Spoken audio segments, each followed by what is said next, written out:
उन्होंने कहा घर में ये माहौल मिल जाता तो जवाब दीजिए कि ऋषभदेव जी क्यों जाते।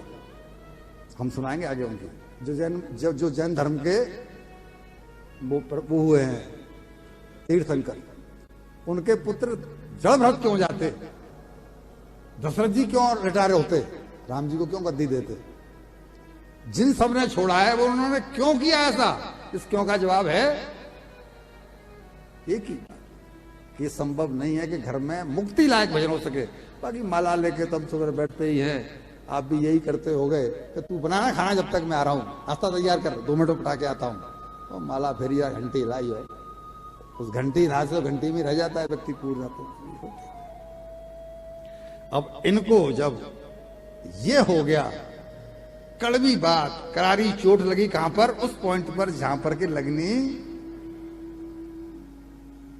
नस दबाते हैं ना वो एक्यूपंचर वाले, तो जब तक उस नस को नहीं दबा देंगे जहां पर दबाने की जरूरत थी तब तक रोग ठीक नहीं होता। और वो दबी नहीं कि रोग करारी चोट लगी, और ये उसी मिनट जिस हाल में थे, जिन कपड़ों में थे, न रास्ते का टोसा लिया, न शरीर के लिए कोई दूसरा कपड़ा लिया और जंगल के लिए।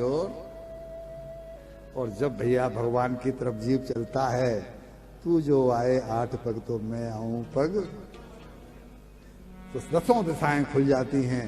और ये पहुंचे बद्रीनाथ में, और इनके बारे में यहां यही लिखा गया है कि तभी मंजिल दूर थी, कब, जब राह से गुमराह।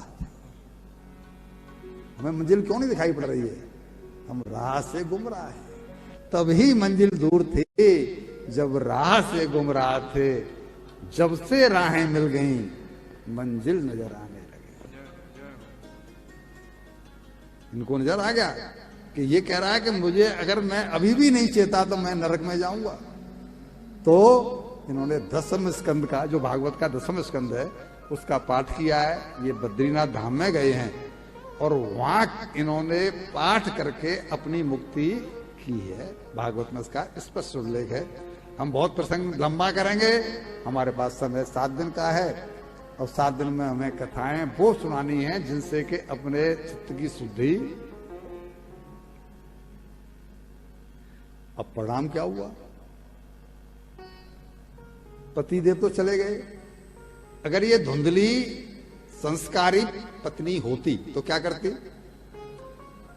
पिटाई तो इसकी भी हुई थी, इसकी तो पिटाई हुई है, पति की तो पिटाई भी नहीं हुई, उसको तो केवल अपमान हुआ है, इसकी तो पिटाई हुई है।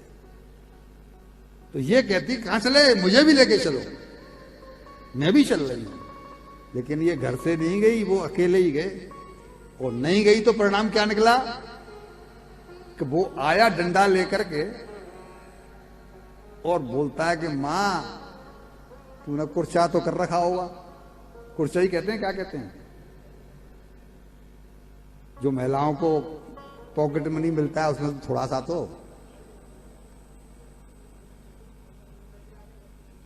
बचा के रखा ही होगा। वो कहां है, वो दे, वरना इस डंडे से ही मारूंगा।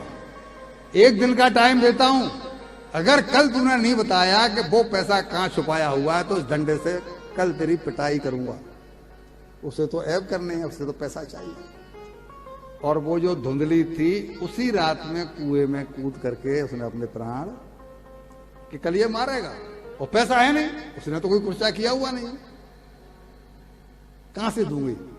इस शर्म के मारे कि कम से कम बच्चे अपने बेटे से पिटने से तो अच्छा है कि शरीर कोई छोड़ दूंगा और रात को ही कुएं में कूद के, कूपे पात कतो रात्रि, उस रात्रि में कुएं में कूद करके उसने अपना देह का नाश कर दिया। क्यों हुआ ऐसा मैं नहीं कह रहा हूं, यही लिखा है।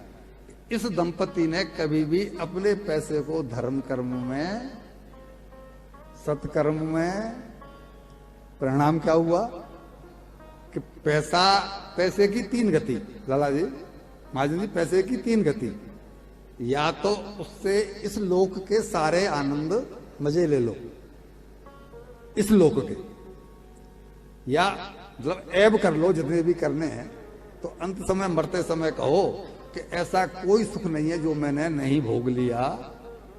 कम से कम तसल्ली, नरक मिलेगा वो अलग बात है, लेकिन ये तो होगा कि मैंने ऐसा कोई सुख नहीं है जो नहीं भोग लिया हो। पैसे का उपयोग एक तो ये है, या फिर इससे दान धर्म करके परलोक बना लो, या तो लोक बना लो या परलोक बना लो, वरना तीसरी गति इसका नाश है। या तो आपके पास पैसा नहीं रहेगा, या आपके पास पैसा तो रहेगा लेकिन आपका शरीर नहीं रहेगा, आपकी श्वासें पूरी। तीसरी गति के अलावा चौथी गति पैसे की नहीं। इन्होंने धर्म कर्म नहीं किया, कोई पैसे का सदुपयोग नहीं किया, तो परिणाम में क्या हुआ कि धन तो गया ही गया, ऊपर से जो पिटाई हुई वो अलग, और जो मरना पड़ा, आत्महत्या करनी पड़ी वो अलग। इसका भी कारण वही तो धन बना है, और क्या। भैया जी हमारे सर पर हम गृहस्थ हैं, यहां क्लियर लिखा है वित्तस्य चोरू भारस्य चिकीर्षण यद व्ययम पे हो। मनुष्य के सर पर ये जो पैसा है ना, जो हम अर्निंग करते हैं, जो पैसा कमाते हैं, ये फ्लावर नहीं है,